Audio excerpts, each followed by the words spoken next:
an hour, an hour after she left is when I found out about the sibling group of 2. Hey guys, my name is Lisa Hoppy and my husband Peter and I are foster parents, and I make weekly videos about foster care, so definitely subscribe if you are not already. There has been so much happening this last couple of months, and so last week and then this week we're actually gonna have 2 videos, so there'll be another one coming out later this week, but I just needed to make 2 because I need to catch up to somewhat of like real time. So the events that I'm talking about in this video happened a month ago. Yeah, so it's just been absolutely crazy. So let me kind of back up a little bit and paint the picture of what was going on when we got a call for the sibling group of 2. It was on a Wednesday that the 3 boys that we had in care for 9 days left, and that Friday I actually got a call for a placement, and I said no because it was going to be too much at that point. Once the 3 boys left, we had 2 17-year-old girls in our care. The girls have been sharing a room when the boys were here, but I had just separated them, and so when I got that call on Friday, I was like, no, I can't do it because I can't, put them back together. And we had been in the process of disrupting the placement with the 17-year-old that had been with us for 2 months. And I just knew that I didn't really want to take any placements until she was settled. So I made my last video. It was very hard to talk about, of just that process of disrupting. And I don't feel like I communicated very well in that last video, but it wasn't, just one thing. And I think that's what made it so hard, is it was just a bunch of little things that added up to our house was not the best fit for her. And I'm so thankful that she is where she is now. We've been able to keep in communication and texting, and where she is much better than our home for her. And I think that was hard to realize, because I would be like, well, of course our home's awesome, our home's great for everybody, and it was just kind of humbling to realize that no, this child needed something different. And so it was the best call for us, it was the best call for her, but in that moment it was incredibly difficult. So yeah, so boys left on a Wednesday. The following Wednesday is when the 17-year-old was officially no longer in her home. Just processing through, everything that just happened. And the other 17-year-old and me and Peter went out to get a treat. And while we were eating our ice cream, I read this text, and I'll just read it to you. Hi, Lisa, this is GAL, and she gives her name. I was reaching out to see if you happen to have any space for a sibling group of 2. I know my 3 boys, she was the GAL of the 3 boys that we had, left last week, and wasn't sure if you still had openings. So I actually am looking at the timestamp. The text came in 40 minutes after I had dropped off the 17-year-old, so it wasn't even a complete hour. So 40 minutes after, I get this text, and I show Peter, and I was like, I think the answer is no, but I can just call and get more information. Because at that point, she didn't tell me the gender, the ages. I'm thinking, okay, if it's 2 boys, then that will work out really good, because then the other 17-year-old girl, she's just been through a lot recently, and I just wanted to give her, just some time to process everything too. And so anyways, I get on the phone with the GAL, and she tells me, I stepped away from the table where Peter and I and the 17-year-old were, and I take the call, and I'm on the phone with her, and I hear, that it's an 11-year-old boy and a 7-year-old girl. And I'm just kind of thinking through what that would mean. It would mean that the 11-year-old would be in a room by himself, and the 7-year-old girl would share a room with our 17-year-old. And I was just like, yeah, you know, this is just too much. Our 17-year-old has just been through so much. I told her, you know, what we just had gone through, and I said, we just kind of need a little bit of a break right now. But, you know, thank you for reaching out, and goodbye. So I hung up. I hung up the phone. Goodbye. No, done. Go back to the table. While I was gone, the 17-year-old was asking Peter what was going on. He told her, and I get back to the table, and I said, yeah, I said no because it's just too much right now. And the 17-year-old's like, no, call her back. Let her know that you're taking them. I don't want to be the only kid in the house. And I said, but look, what that means is you're going to be sharing a room with a 7-year-old girl. Are you sure you're okay with that? Like, it's okay. We don't need to. And she's like, no, yeah, I don't want to be the only kid. Call back. So I didn't even think for a second after that, because when the kids in our care, this is the second time this has happened, when the kids in our care really humble us, and they are so willing to say yes. They are really wanting, they know what it is like to be in a place where they don't know where they're going to stay and how scary that is. And they know that our place is safe, and so they want to have others. And this actually happened with the 17-year-old that we had disrupted too. She was the one who said yes, say yes to the 9-year-old boy that I talked about in the previous video. And so I just am so amazed at the big open hearts of these teens. Teens are incredible. I had someone else I know comment on my video that like, oh, this is why I don't take teens. Like, don't hear that at all from my video. That child that we disrupted, she is absolutely incredible. She just was not the best fit for our house, and she's in a much better place now.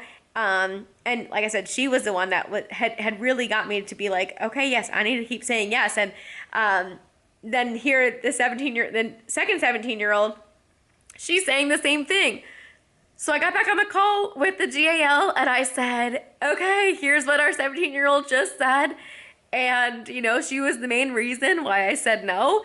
And so, yeah, I guess we're doing it. And so she said, okay, well, I need to, because I'm not the official, like, placing person, I'm going to need it to, you know, reach out to their caseworker and just make sure that, you know, it's kind of this is a backdoor kind of way to find a placement. So I'm just going to check with her. So then the next day I didn't hear anything until around 3 o'clock. And at 3 o'clock I get a call, and it's the caseworker, and she's like, so, you know, that we're bringing the kids over. And I said, no, I didn't know that.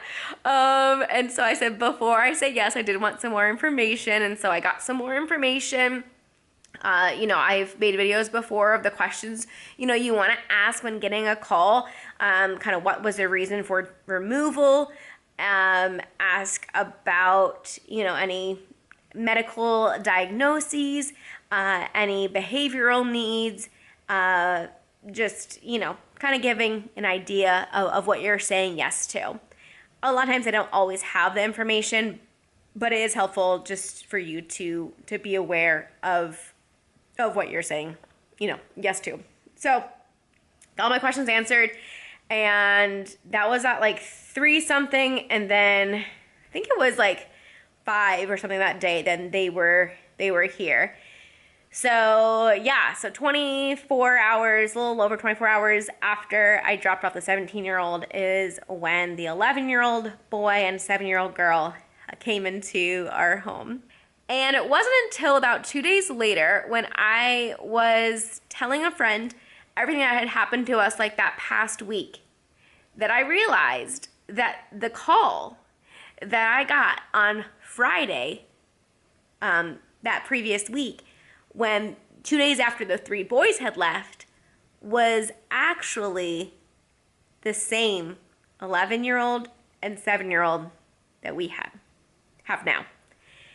And when I realized that, I was like, oh my goodness, that is crazy. So these kids were in a shelter for a week.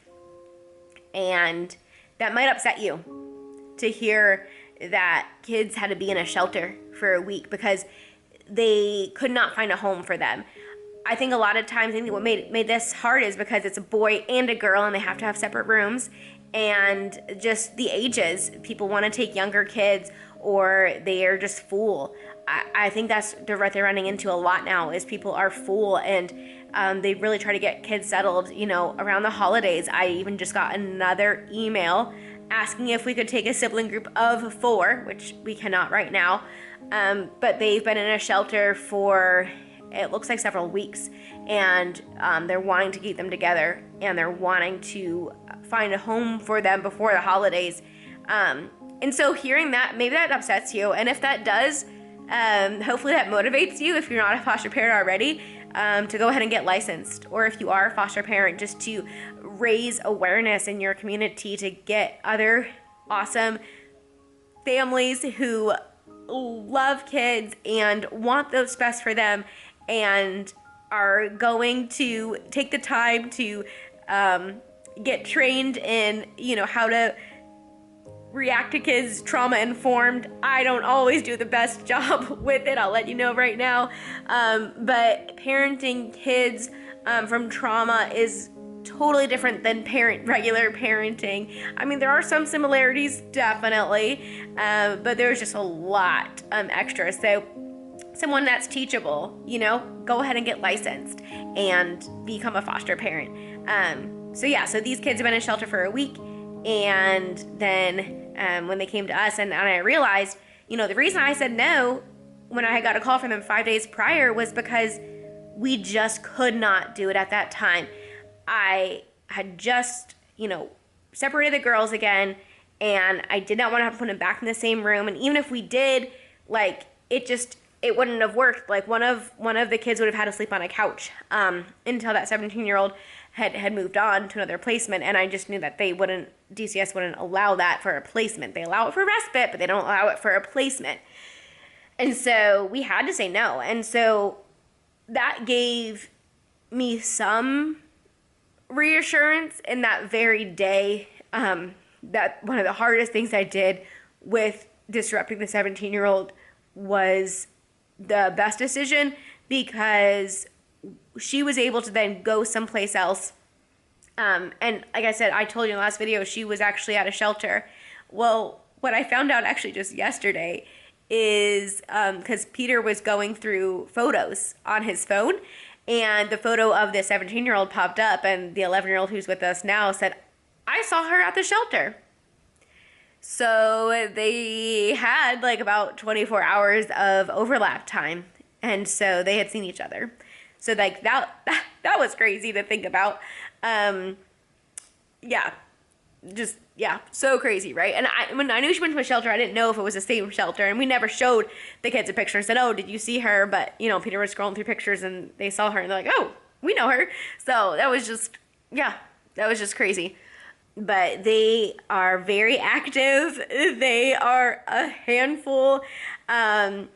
You know, we've always said, like, I only want sibling groups of like 3 or 4 or 5, and here we are. We have a sibling group of 2, and we have a 17-year-old. So it's not at all what I had pictured, what I had planned, and yet this is where we are. This is who God has put into our home for this time, and overall they're getting along okay. I will say the 17-year-old, after the kids came, just how hyper they are, they kind of got on her nerves. And I said, I understand.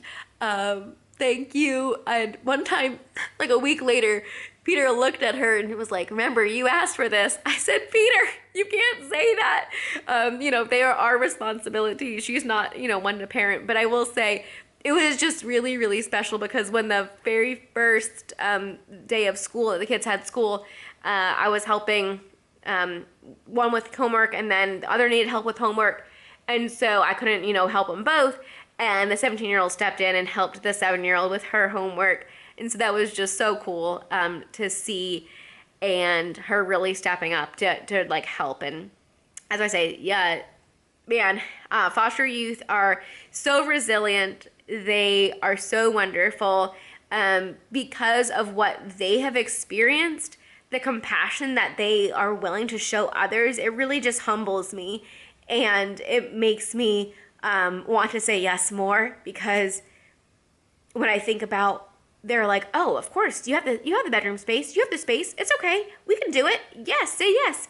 I love that attitude.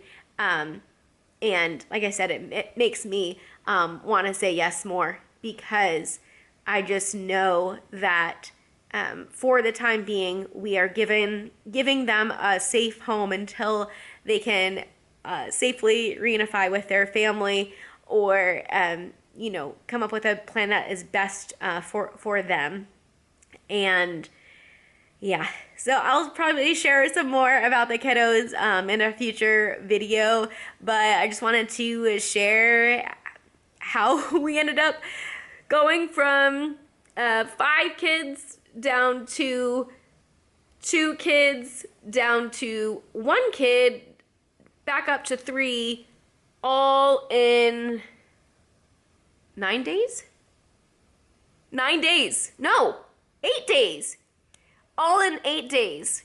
Yeah. So that was a pretty crazy 8 days. I feel like I'm still recovering from just the whiplash of all of that. It was and is still just like kind of crazy, but yeah, it's been a month ago now. So thanks for watching. Make sure to subscribe if you are not already, and we'll see you in the next video.